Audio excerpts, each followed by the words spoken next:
แนวโน้มเรื่องมนุษยธรรมของโลกเนี่ยเวลานี้ global humanitarian outlook ในปี2 ปีที่ผ่านมาเนี่ยก็เริ่มอธิบายว่ามีวิกฤตเกิดขึ้นจำนวนมากเลยนะครับไม่ว่าในไทยในอาเซียนในโลก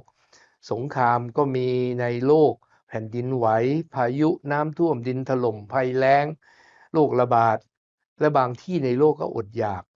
แล้วก็มีไฟป่าเยอะแยะพายุหิมะในบางประเทศ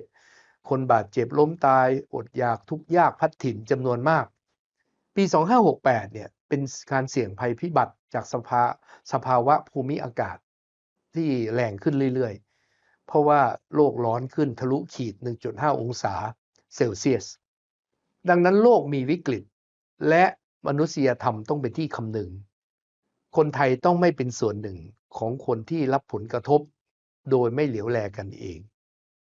และคนไทยก็ต้องไม่เพียงไม่เหลียวแลกันเองต้องเหลียวแลกันเองแล้วก็เหลียวแลคนอื่นในโลกซึ่งแม้เราเป็นประเทศเล็กๆกลางๆวันนี้ก็อยากจะบอกว่าคนไทยเป็นส่วนหนึ่งของประชาคมโลกเราเป็นส่วนหนึ่งของพลโลกและเป็นพลชาติเราอยู่ร่วมกันสังคมขนาดใหญ่ต่อเนื่องกันถ้าเราใส่ใจแต่ตัวเราเองนะครับนโยบายแบบโดนัลด์ทรัมป์ที่อเมริกา first ไม่สนใจใครเลยเนี่ยไม่ใช่ทางความออกที่ยั่งยืนต้อง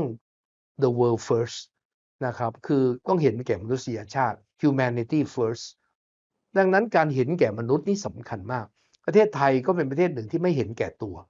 ที่คำนึงตัวเองด้วยที่ต้องรับผิดชอบอย่างดีโดยไม่เป็นภาระคนอื่นสุดความสามารถแต่ต้องคำนึงกันและกันด้วยเหลือคนไทยกันและกันและคำนึงเลยเป็นถึงมนุษย์ในโลกถ้าเป็นได้เราต้องมีใจเผื่อแผ่เจือจานมนุษย์คนอื่นด้วย